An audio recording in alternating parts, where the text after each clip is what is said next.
धारावी सुभानी मस्जिद येथे शनिवारी अचानक हजारों मुस्लिम जमले। लाखों करोड़ों वॉइसमेल, ईमेल, व्हाट्सएप, सोशल मीडियावर मेसेजेस प्रसारित करण्यात आले।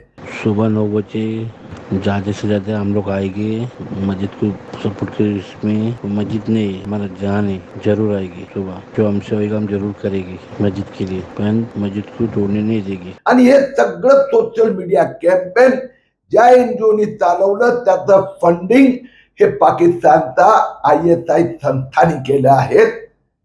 या सगळ्या प्रकरणात त्याच दिवशी इम्तियाज जलील 3000 गाड्या घेऊन 12,000 लोकांच्या समेत मुंबईत दाखल होतात।